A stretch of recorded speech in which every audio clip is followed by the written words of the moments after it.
Good morning all of you. I am Usha Malhotra from LPS। आज हम द्वादश पाठ है प्रश्न उत्तराणीचे प्रश्न और उत्तरों के बारे में पढ़ेंगे। इसमें षष्ठी विभक्ति का प्रयोग किया गया है। देखिए इस चित्र में आप सबको क्या दिखाई दे रहा है। इस चित्र में हम देख रहे हैं कि छात्र जो है इधर दो पार्ट में बैठे हैं, है ना। इधर क वर्ग और इधर ख वर्ग। अध्यापक ने इन्हें दो वर्गों में, दो ग्रुप में बांट दिया है और ये आपस में प्रश्न और उत्तर पूछते हैं और उनका आंसर देते हैं। चलिए स्टार्ट करते हैं। संस्कृत अध्यापक है कक्षा में प्रविशति। संस्कृत अध्यापक कक्षा में प्रवेश करते हैं। छात्रा छात्र सभी छात्र। आचार्य प्रणाम नमस्कार। अध्यापक नमो नमः छात्र नमस्कार छात्रों। अध्यय आज यूयम तुम सब प्रश्न पृच्छत तुम सब प्रश्न पूछते हो। यूयम एव उत्तराणि यच्छत तुम सभी उत्तर देते हो। इसमें अध्यापक उन सबको कह रहे हैं कि आज तुम सब प्रश्न पूछते हो, तुम सभी उत्तर देते हो। एक छात्र अहम प्रश्नम पृच्छामि मैं प्रश्न पूछता हूँ। क्या उत्तरम यच्छति कौन उत्तर देता है। अन्य छात्र अहम अपि प्रश्नान पृच्छामि मैं भी प्रश्न पूछता हूँ। सभी करने लगे कि मैं प्रश्न पूछता हूँ, मैं प्रश्न पूछता हूँ। तो अध्यापक ने क्या किया। अध्यापक कक्षाए एते छात्रा क वर्ग से सन्ति जो है अध्यापक ने इन्हें दो ग्रुप में डिवाइड कर दिया कि कक्षा के ये सब छात्र क वर्ग के हैं। एते च ख वर्ग सन्ति ये सब ख वर्ग के हैं। यदा क वर्ग से छात्र प्रश्न पृच्छति जब क वर्ग का छात्र प्रश्न पूछता है तदा ख वर्ग से छात्र उत्तरम यच्छति तब ख वर्ग का छात्र उत्तर देता है। अध्यापक ने इन्हें दो वर्गों में डिवाइड कर दिया, दो ग्रुप्स में, एक क वर्ग और एक ख वर्ग। तो जब क वर्ग प्रश्न पूछता है तब ख वर्ग उत्तर देता है।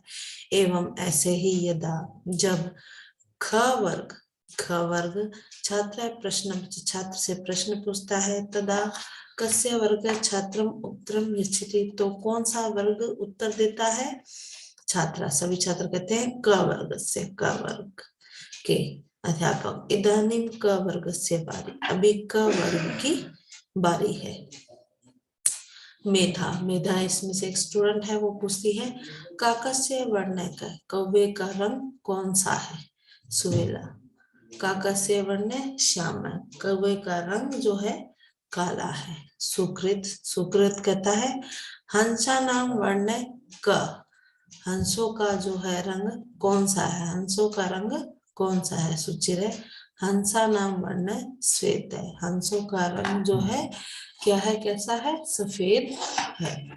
सुबोध वाल्मीकि कस्य ग्रंथ से रचयिता वाल्मीकि जो है किस ग्रंथ के रचयिता है। ललिता वाल्मीकि रामायण से रचयिता वाल्मीकि रामायण के रचयिता है। अध्यापक अधुना ख वर्ग से बारी अब ख वर्ग की बारी है। मांगलिक क्या कह रहा है। महाभारत कस्य ग्रंथ है, महाभारतम किसका ग्रंथ है, यानी इनके रचयिता कौन है। माधवी महाभारत वेद व्यास ग्रंथ महाभारत वेद व्यास जी का ग्रंथ है। रामायण के रचयिता कौन है, वाल्मीकि और महाभारत के रचयिता कौन है, वेद व्यास जी। प्रज्ञा कौशल्या पुत्र के कौशल्या के पुत्र कौन है। सुमेधा कौशल्या पुत्र राम है, कौशल्या के पुत्र राम है।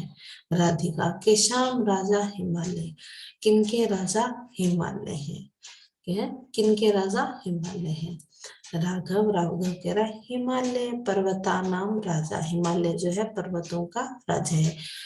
किनके राजा हिमालय, पर्वतों के राजा हिमालय है।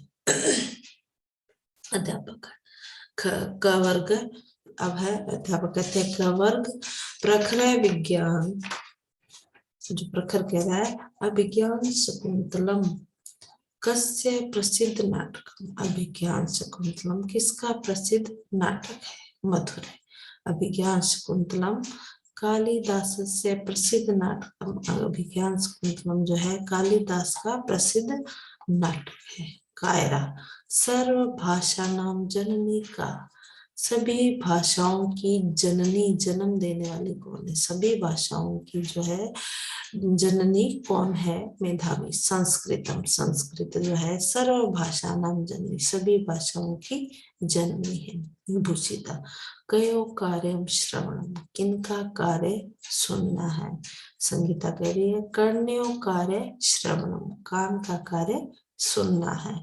अध्यापक ख वर्ग सुगीता, सुगीता कह रही है नेत्रो कार्यम के, नेत्र का कार्य क्या है। आदित्य, नेत्र कार्य दर्शनम, नेत्र का कार्य देखना है। पुनीता, भगवत गीता कयो संवाद, भगवत गीता किन दोनों का संवाद है। सबको पता है कि गीता में किसने जो है प्रवचन दिए थे, किन किन के बीच, दोनों के बीच में वार्तालाप हुआ था। हाँ जी, क्या दिखाई दे रहा है हमें, कृष्ण जी और अर्जुन जी। तेज तेज कह रहा है भगवत गीता जो है कृष्ण अर्जुन ने संवाद, भगवत गीता कृष्ण और अर्जुन जी के संवाद है। अध्यापक, साधु साधु, अच्छा अच्छा। छात्रा करतल ध्वनिम करवंती, छात्र जो है तालियों की आवाज करते हैं। सर्वे श्लोकम गायन्ति, सभी श्लोक गाते हैं। जो है अध्यापक जो कहते हैं अच्छा अच्छा, छात्र जो है करतल, करतल मैंने तालियों की, ध्वनि मैंने ध्वनि, करवंती मैंने करते हैं। तालियों की ध्वनि होती है करते हैं, परस्परम आपस में आलपंथी बातचीत करते हैं। सर्वे सभी श्लोकम, श्लोक गायन्ति गाते हैं। हस्तस्य भूषणम दानम, हाथ का आभूषण दान है। सत्यम कंठस्य भूषणम, सत्य का आभूषण जो है, कंठ का आभूषण सत्य है, हाथ का आभूषण दान है। सत्य का, सत्य जो है कंठ का आभूषण है, यानी हाथ की जो शोभा होती है वो किससे होती है, दान देने से होती है। कंगन पहनने से नहीं होती हाथ की शोभा, कि हमने सुंदर सुंदर कड़े पहनी, चूड़ियां पहनी, इससे हम बहुत सुंदर लग रहे, नहीं। जिन हाथों से गरीबों को, जानवरों को दान दिया जाता है, उससे क्या होता है, हाथों की शोभा आती है। और जो हमें भगवान ने बोलने के लिए कंठ दिए हैं, आवाज दी है, वाणी दी है, उसकी शोभा किससे होती है, सत्य बोलने से होती है। अर्थात जब हम सत्य बोलेंगे उससे ही हमारा जो है ये कंठ का जो है औचित्य होगा। उस असली जो भगवान ने हमें कंठ दिए हैं किस लिए दिए हैं, सत्य बोलने के लिए। श्रोत्रस्य भूषणम शास्त्रम, कान का आभूषण शास्त्र सुनना है, अच्छी किताबें पर सुनना है, अच्छी किताबें जो है अच्छे शास्त्रों को सुनना है, अच्छी बातों को सुनना है। भगवान ने जो हमें कान दिए अच्छी बातें सुनने के लिए दिए है ना।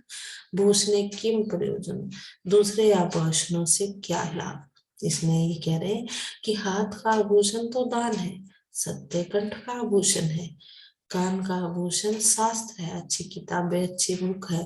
तो दूसरे आभूषण, ये सोने चांदी के आभूषणों से क्या लाभ है। अर्थात जो हमें जो असली आभूषण है उन्हीं का उपयोग करना चाहिए। हम सुंदर सुंदर सोने के कड़े पहने, लेकिन किसी को 1 रुपया दान नहीं दे रहे हैं तो उसका कोई मतलब नहीं। हमारे जो कंठ से हमेशा हम गलत ही बात बोलते हैं, हमेशा झूठी बोलते हैं, तो उससे हमारे कोई प्रयोजन नहीं।